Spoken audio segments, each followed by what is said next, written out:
Hello, everyone. The Science Based Targets Initiative has published a new Financial Institutions Net Zero Standard consultation draft. This video provides additional information about what's included in the consultation draft and how you can participate in the consultation and pilot testing phase. This video is broken into 4 sections. So after this brief introduction, we will have some description of how the Science Based Targets Initiative developed the FINZ standard using our new standard operating procedure. That will be followed by an overview of the standard, including a description of an example of how this new standard is applied to a financial institution. And finally, we will conclude with some next step information in terms of how you can participate. My name is Nate Aiden. I'm the head of financial standards at SBTi. And for today's video, we'll be joined by Owen White, who's the research lead at SBTi, and Jana Mintenegg, who's the FINZ manager at SBTi. With that, I am happy to pass it to Owen and Jana to describe the FINZ standard in more detail. The SBTi has launched our net zero standard for consultation, and it outlines the requirements for financial institutions to align their financial flows with 1.5 degree global climate goals and achieve net zero emissions across their portfolios by 2050. The standard is a result of 2 years worth of work, building on our Net Zero Foundations publication from 2022 and our conceptual framework published last year. In addition to the standard, we've also published a supporting paper providing a more comprehensive overview of the climate metrics and target setting methods that are being used in the financial sector. Applications for pilot testing are also now open, and we invite financial institutions interested in piloting the standard to apply by the 9th of August. The public consultation associated with the standard is also now live, and this includes a survey available to gather public feedback to inform the final FINZ standard development. The Financial Institutions Net Zero Standard has been developed in parallel to our existing near-term target setting guidance for the financial sector. This near-term guidance was first launched in 2020 and has been through a number of different revisions over that process, primarily to improve clarity and to expand coverage, most recently with the fossil fuel sector. The net zero standard then has been developed in parallel. So since we launched our foundations paper in 2022 and the conceptual framework last year, the standard seeks to have a much broader update, primarily to improve usability and to improve the interoperability with this standard with the broader climate finance ecosystem. There's been much innovative work undertaken by other initiatives in this ecosystem, and we aim to incorporate as much of that as possible as part of this standard. As with all SBTi standards, there will be a grace period after the publication of the Net Zero Standard when our near-term guidance is still valid for use by financial institutions. Our eventual goal is to be able to combine and consolidate this into one overall standard, which offers near-term target setting guidance and long-term target setting guidance for the financial sector. The standard specifies the near-term action required by the financial sector to achieve long-term net zero goals. Rather than a strict focus on reducing portfolio emissions, the goal of the standard is to ensure that financial institutions use their financial services to help real-world emissions be reduced, either through a focus on financing portfolio companies to transition or financing the necessary climate solutions that are required for the world to meet those global climate goals. 2 main paths to net zero are defined, which you can see in this graphic here, both in terms of a leading metric, our green line of portfolio alignment, which tracks the overall share of financial flows that are being aligned to 1.5 degree goals, and an emissions pathway, which tracks the overall absolute emissions that are attributed to those financial flows. The FINZ standard aims to incorporate some of the best practices of what a financial institution needs to do to effectively contribute to the 1.5 degree transition at different points in time. So this includes, first of all, not undermining the transition by ensuring that financial institutions do not support the development of new long-lived high-emitting assets, most notably new fossil fuel infrastructure. This translates as kind of an immediate halting of financing for the development of new fossil fuel carbon emitting assets. Over the medium term, the focus is on growing the share of financing to the real economy activities that are actually transitioning or have already transitioned to a net zero compatible level. And in the long term, the goal is to ensure that all portfolio counterparties reach that net zero end state, with all residual portfolio emissions being neutralized. The standard is designed around a number of key steps that enable measurable progress towards a net zero portfolio. This is split into actions, outcomes, and impact. The standard requirements specify the types of actions that we want financial institutions to take. These include, for example, establishing good climate governance to oversee the transition, quantifying the climate impacts of their financing via credible and high-quality greenhouse gas accounting, establishing the necessary policies in place, and indeed setting appropriate and ambitious targets.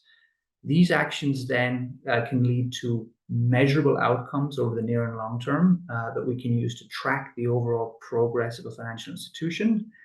And these outcomes ultimately then translate into impact in terms of the total portfolio emissions. So rather than focusing purely on the impact metric of reducing portfolio emissions over time, the goal is instead to focus on a broader range of metrics that enable us to track and measure progress more effectively based on the different types of actions that financial institutions need to take. Now that we've learned about the conceptual framework of the standard, the goal of this next section is to walk you through a step-by-step procedural overview of the FINZ standard in more detail. So going into the technicals of the standard itself. I'll start with the potential end product, showing an illustrative visual dashboard of how the output can look like when setting a target with the FINZ standard. As you can see, there's 5 building blocks to this dashboard. The first is who's setting the target, here an illustrative commercial bank, followed by a portfolio boundary containing the relevant details, especially with respect to a revenue breakdown. The third element is where to prioritize action, so highlighting areas where the commercial bank would have to set targets first and priority areas. Fourth element is now disclosure metrics, asking the FI to provide transparency around GHG accounting, as well as fossil fuel related indicators, such as the financial exposure to the value chain of oil, gas, and coal, as well as the ratio of fossil fuel to renewable financing. The fifth and largest block here contains 3 key elements. First, it contains policies that asks the FI to prevent any harmful activities going forward. Second component, and the largest one, is climate alignment targets that are structured around a near-term target for 2030 that is building around certain priority conditions, as well as a selection of metrics the FI has taken. And second component is 2 types of long-term targets for 2040 and 2050. Also, you can see that the split here is according to lending and asset management activities, which are both within the scope of the illustrative commercial bank example. The last building block here is then the emission intensive targets that ask for relevant sector benchmark targets for all activities that are relevant to the FI's business activities. The next slide now shows the same 5 activities as you've seen on the dashboard, and we'll use that structure to walk you through step by step how target setting looks like. And the slide contains a 6th element, which is reporting requirements, which are not part of the target validation, but are part of the requirements the standards sets FIs to do going forward, reporting on the achievements compared to the targets that the FINZ standard requires. The first step is establishing clear organizational boundaries, so identifying which entity sets the target in line with the FINZ standard. So being the parent or subsidiary, clearly defining that and outlining the governance processes for the respective climate targets. Also, the first step requires the entity to set a net zero commitment, encompassing all necessary activities. Then the last element, step number 3, is then identifying which standards of the SBTi the entity has to apply. Important to note is that the FINZ standard focuses exclusively on Scope 3 Category 15 emissions based on a revenue trigger of 5%. And the direct emissions of a bank or asset manager, Scope 1 and 2, as well as the value chain emissions, Scope 3 Category 1 to 14, are dealt with the corporate net zero standard and framework. By that, we reduce repetition of content and enable standards in line with responsibilities within an organization. Step number 2 is the key step for FIs now to identify which parts of the activities are within the portfolio boundary. And the step that FIs have to take here is through an exhaustive list of in-scope activities and the revenue trigger I've mentioned before, the 5% of group revenue, identify which of the 5 activities listed here on the slide are within scope. The 5 key activities the standard contains are lending, asset owner and asset manager investing, capital market activities, and insurance underwriting. You can see the little new sign here highlighting the capital market activities as well as insurance underwriting have not been part of any standards in the past. So that's a new addition to the FINZ draft. This more holistic approach of in-scope versus out of scope should ease setting the targets based on the asset classes. Step number 3 is now the segmentation of activities. Because as I've said, we ease the coverage with a more holistic approach, 100% in scope. And for a credible net zero long-term target, it's important to have all activities in scope, essentially. But we're not asking to start action immediately for any activities. That's why this segmentation exercise is key as a next step number 3. What it does is splitting the FI's activities by climate impact and influence to identify where to prioritize action. The definition of climate impact is based on sectors. So emission-intensive sectors such as energy, transportation, industry, and buildings are in scope of that high priority cell. Influence, on the other hand, is based on the relationship an FI has to its counterparties, the length of the relationship, and also whether the counterparty is a consumer or a commercial entity. So SMEs and consumer loans are good examples of the segment limited influence. Step number 4 is now the requirement of setting disclosure metrics. The purpose of that element is to increase the transparency within the market. And we're asking for 3 types of disclosure metrics going forward. One contains the portfolio GHG disclosure, so measuring portfolio emissions with a goal of increasing scope and quality over time. So acknowledging that FIs do not have access to all the relevant data as of now, but that they should be increasing that over time, focusing on both scope and quality. The second item relates to fossil fuel exposure, asking for clearly and transparently outlining financial exposure to all 3 types of fossil fuels, coal, oil, and natural gas. The last element is then the fossil fuel to renewable energy ratio, putting the exposure to fossil fuels into perspective, comparing it to the renewable energy financing that the FI is also conducting. For step 5, there's 2 key types, as I've described before. One is around policies, so immediately establishing policies to halt any harmful activities. And the second is around 2 types of target. One, the climate alignment financing target, and second, the emission-intensive sector targets. With those types, we go beyond decarbonization targets, and we aim to increase interoperability in the financial sphere around target setting. Also, that alignment approach is consistent with what the SBTi is developing for their Scope 3 work that is soon to be published. With that, I'll pass you to Owen for the details around climate alignment and emission-intensive sector targets. So both types of actions that are mandated as part of the standard in terms of policies for immediate action and targets for near and long-term action. Within the policies section, there are 4 different policies have been established in the standard. 2 of these policies are requirements, as in they're mandatory, one being on a no deforestation policy and the second being on a fossil fuel financing policy. 2 additional policies have also been put forth in the standard, but these are recommendations, so they're optional.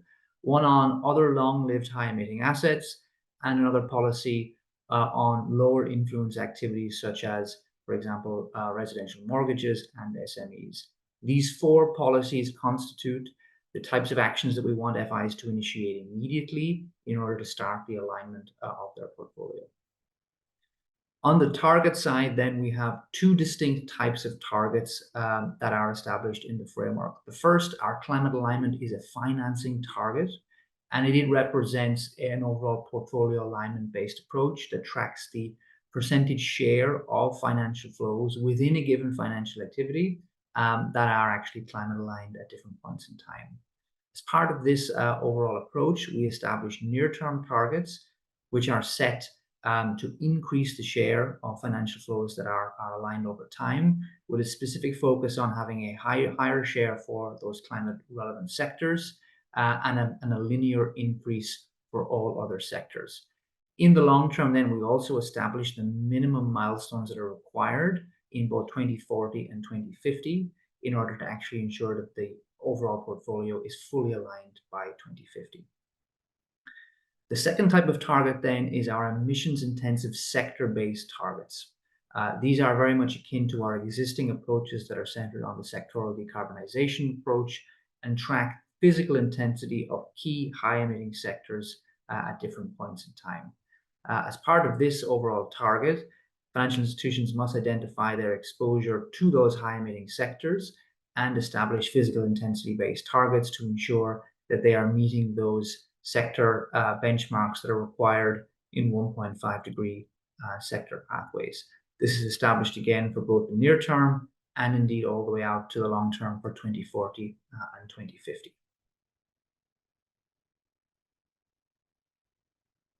So when it comes to climate alignment, this is our financing target, and it represents a modification and a consolidation of 2 of our existing target setting approaches that are used within the near-term guidance. These are portfolio coverage and our temperature rating approach. This climate alignment approach is an attempt to be able to consolidate these to provide a much more comprehensive approach to alignment that is not only suitable for near-term target setting, but is also then applicable as we move into the long-term target setting process as well. There are 2 key steps required in order to use this method.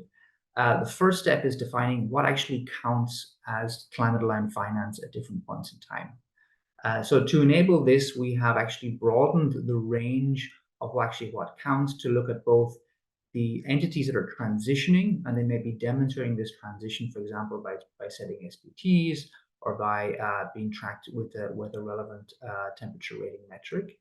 And we've also extended this to include other types of methodologies that we use to establish if a company is actually already at the net zero end state. And both of these elements are crucial to be tracked. As portfolios align over time, you will have a share of both entities that are transitioning and entities who've already actually fully transitioned. As part of the pilot testing process, then we will actually further deep dive into some of these available and eligible methodologies. And in the final standard, we will have a more defined list of what can be used to count towards that climate alignment. The second key element then of implementing this approach is actually defining the ambition and the various milestones over time. And these are split out by both climate impact and region. So we look at an overall growth, a linear growth in climate alignment over time between now and 2040, which is consistent with our existing portfolio coverage method.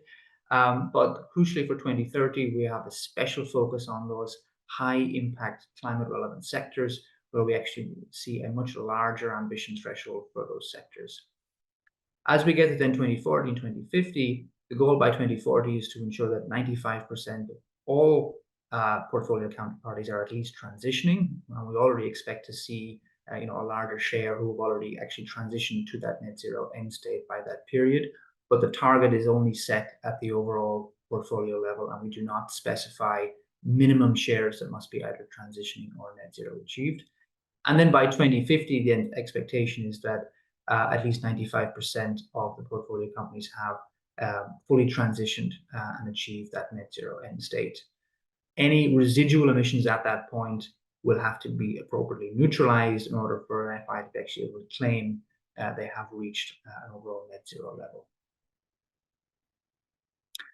To conclude this section then, we have specified now the various components in this new net zero standard. And it's also important to highlight where are the differences that have emerged compared to our existing near-term guidance. There are 5 main elements where there is differences. The first of all is being the overall scope of the standard. The net zero standard includes 2 new financial activities of insurance underwriting and capital markets activities, which go beyond some of our existing requirements. The second key difference is around how the coverage is being implemented in the standard. We have used a much more holistic and simplified approach to coverage that looks at 100% boundary within given in-scope activities. The third major difference then is on the concept of segmentation and prioritization. The goal here is to ensure that financial institutions are actually focused on the most climate relevant sectors in their portfolio, rather than chasing a longer tail of not that climate relevant exposures. So the prioritization step enables then this more focused action on those areas of the highest climate impact. The fourth key difference is around our climate alignment metrics and methods. We've consolidated our approach to alignment into this new climate alignment target setting method, and we're also going to expand the range of eligible methodologies that can be used to track climate alignment, with the goal ultimately of increasing the interoperability with other types of approaches that are used in the climate ecosystem. And then the final element is, of course, on the concept of time frame. The standard now enables both near-term targets to be set, and indeed also has established what those key long-term milestones are out to 2040 and indeed 2050. We hope this video provides a good introduction into the standard. We invite you to and encourage you to read the standard now and have your say on its development. And I'm going to show you how to engage. There's 2 types on how to engage going forward. The first is the public consultation for all stakeholders that is open already now and runs until September 20th. The second option is pilot testing for FIs. It's especially asking financial institutions to apply and test the implementability of the draft and components of the draft. The call for application is open until 9th of August. And the pilot testing itself commences then 19th of August. All stakeholders are invited to provide feedback via the consultation survey that you can find under the QR code in the bottom right corner. The survey is structured into 5 components in line with the standard itself. Just naming a few highlights of what we are wanting your feedback on is first the feasibility of the new policy requirements that we're asking for. Second, the segmentation exercise for prioritization that we are doing now in the standard. Is it clear? Is it sufficient? Is it also implementable? Are questions that we're asking in the survey. Lastly, a highlight is also the milestones for target setting. Are those compatible, or do you see any challenges with that approach?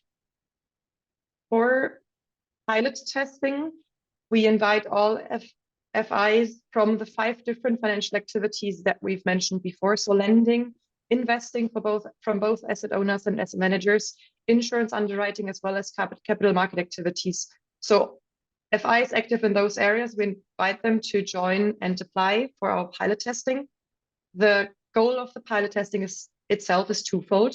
On the one hand, it's testing the standard requirements and testing the feasibility and implementability of those. And the second is going into depth around the data sources for metrics and methods So going into detail around the new climate alignment targets that we're requiring as part of the FINZ standard. Thank you very much for listening, and we look forward to receiving your feedback as part of a consultation survey.